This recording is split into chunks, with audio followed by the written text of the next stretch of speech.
નમસ્કાર મિત્રો, હું છું ભૂમિકા તળાવિયા. ફૂડીબીટી ચેનલમાં આપનું હાર્દિક સ્વાગત છે. આજે આપણે બનાવીશું સીતાફળ રબડી. તો એના માટે આપણે આ રીતના પાકલ સીતાફળ લઈશું. ત્યારબાદ ચમચીની મદદથી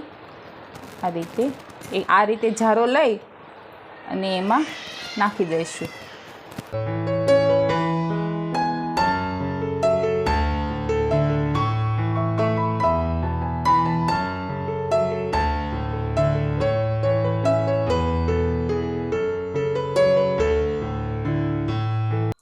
આ રીતે આપણે જારા જે પૂરી તળવાનો જારો આવે છે તેમાં આ રીતે સીતાફળ લઈ અને આ રીતે ચમચાની મદદથી એક ધારો સતત હલાવતા રહીશું, જેથી બી આસાનીથી અલગ પડી જાય છે સીતાફળમાંથી.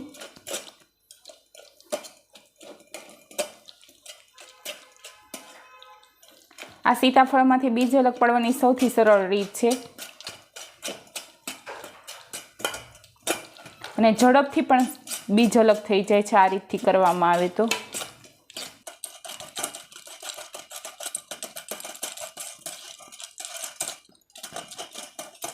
તો મિત્રો, તમે જોઈ શકો છો આ રીતે આપણા બીજ આસાનીથી અલગ થઈ ગયા છે અને આપણો સીતાફળનો જે માવો છે તે આ રીતે તૈયાર થઈ જાય છે.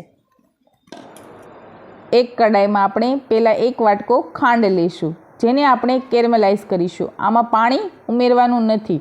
ખાંડનું પ્રમાણ તમારા ટેસ્ટ પ્રમાણે વધુ કે ઓછું લઈ શકો છો. આ રીતે ખાંડને કેરમલાઇઝ કરીને રબડીમાં ઉમેરવાથી રબડીમાં સારું ટેક્સચર પણ આવે છે, કલર પણ આવે છે અને ટેસ્ટ પણ બમણો આવે છે.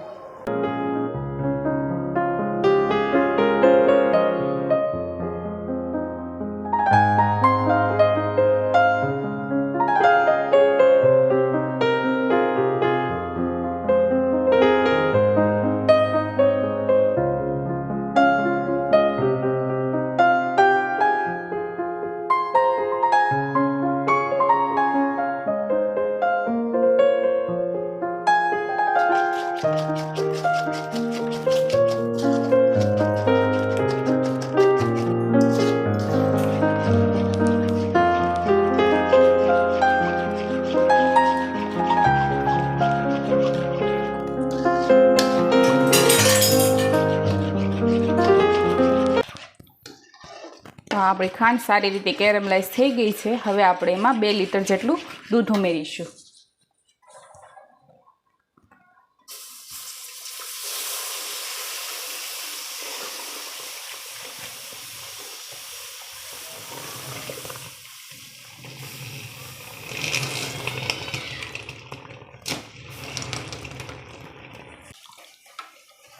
દૂધને આપણે 1/4 જેટલું બાળી દેવાનું છે, ત્યાં સુધી ઉકાળવાનું છે.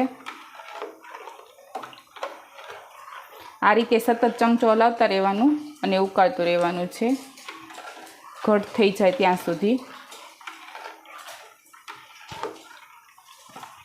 રબડી બનાવવામાં આ પ્રોસેસ ખૂબ જ મહત્ત્વની છે.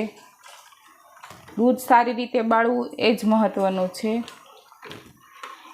તો જ આપણી રબડી સારી બને છે. જો ઓછું દૂધ બાળવું હોય તો રબડી ઘટ ના બને, એટલા માટે સારી રીતે બાળવું પડે છે. એક ઉભરો આવી જાય દૂધમાં, ત્યારબાદ આપણે મીડિયમ ગેસની ફ્લેમ કરી દઈશું. મીડિયમ ગેસની ફ્લેમ પર આપણે 20 થી 30 મિનિટ માટે ઉકાળીશું દૂધને. ત્યાં સુધીમાં આપણું 1/4 જેટલું દૂધ બળી જશે. તો મિત્રો, તમે જોઈ શકો છો આ 1/4 જેટલી આપણી રબડી બળી ગઈ છે અને મિશ્રણ સારું એવું ઘટ થઈ ગયું છે. ચમચાની મદદથી આ રીતે જોતાં આખો ચમચો કોટ કરી લે છે આપણો. તો આ મિશ્રણ આપણું ઘટ થઈ ગયું છે. હવે આપણે એને રેફ્રિજરેટરમાં 7 થી 8 કલાક માટે ઠંડુ થવા દઈશું. ત્યારબાદ આ મિશ્રણને આપણે 7 થી 8 કલાક માટે ઠંડુ થવા દીધું છે. હવે આપણે એમાં અગાઉ જે તૈયાર કર્યો હતો સીતાફળનો માવો તે ઉમેરીશું.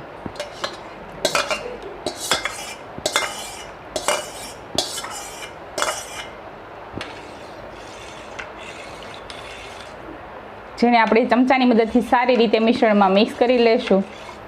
અને તમે જોઈ શકો છો આપણી રબડી ઘટ પણ થઈ ગઈ છે. જો મિત્રો તમને અમારો આ વિડીયો પસંદ આવ્યો તો લાઈક કરો, શેર કરો અને કમેન્ટ કરો તથા અમારી ચેનલને સબસ્ક્રાઈબ કરો.